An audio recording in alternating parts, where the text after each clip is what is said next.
On December 26, 1996, JonBenet Ramsey, a 6-year-old beauty queen, was found dead in her family's basement. Despite overwhelming media attention, the case was never officially solved. Over the years, public opinion shifted from one suspect to another, her parents, an unknown intruder, and even Burke himself were all under the microscope. Burke Ramsey, JonBenet's older brother, has lived most of his life away from the spotlight, and from the moment the media discovered his connection to the case, the public latched onto him with suspicion and intrigue. For years, he gave only limited interviews, maintaining a guarded silence. On January 4, 2025, Burke Ramsey appeared on a new true crime podcast called Echoes of Boulder, hosted by former FBI profiler Janet Locke. In a special 2-part episode, Burke spoke calmly and deliberately about his childhood, his sister, and the years following her death. He began by addressing the rumors that have haunted him. "I didn't kill my sister," he said flatly. Burke described the night of December 25, 1996, in chilling detail. He remembered the Christmas dinner, the gifts, and JonBenet's laughter. But what stood out most was his memory of waking up to screaming and flashing lights. "I didn't understand what was going on," he recalled. "I just knew something was terribly wrong." For the first time, he admitted that his parents shielded him from the full truth for weeks, maybe months after JonBenet's death. Perhaps the most shocking moment of Burke's interview came when he proposed his own theory, that JonBenet's killer may have been someone who knew the family but wasn't living in the house. "There were people around us," he said, "friends of the family, employees, acquaintances, some of whom weren't properly investigated." The podcast episode exploded on social media, gaining millions of listens in days.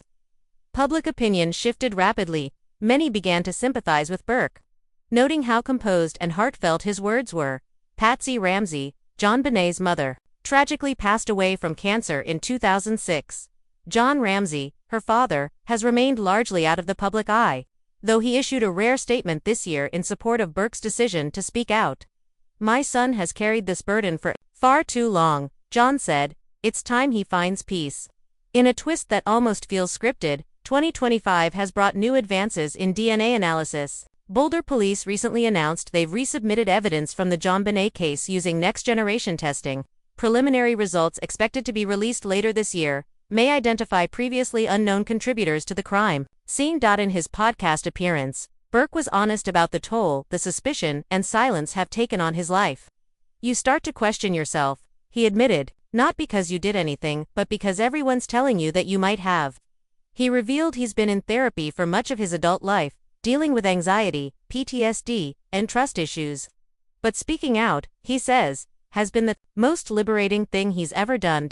In the final moments of the podcast, Burke dropped a bombshell. He's currently writing a memoir, tentatively titled Under the House. The book promises to reveal not just his side of the story, but also intimate family details never before shared. "This is my way of honoring JonBenet," he said. "Not by living in silence anymore, but by telling the truth." The book is expected to hit shelves in late 2025, and pre-orders are already skyrocketing. So, after 28 years, the silence has finally shattered. Burke Ramsey has stepped into the light, not to clear his name, but to tell his story. And in doing so, he may have reignited the one case America could never forget. Drop your thoughts in the comments, and don't forget to like, subscribe, and hit the bell icon for updates on this and other major unsolved cases. Stay tuned, because what's coming next might be the break we've all been waiting for.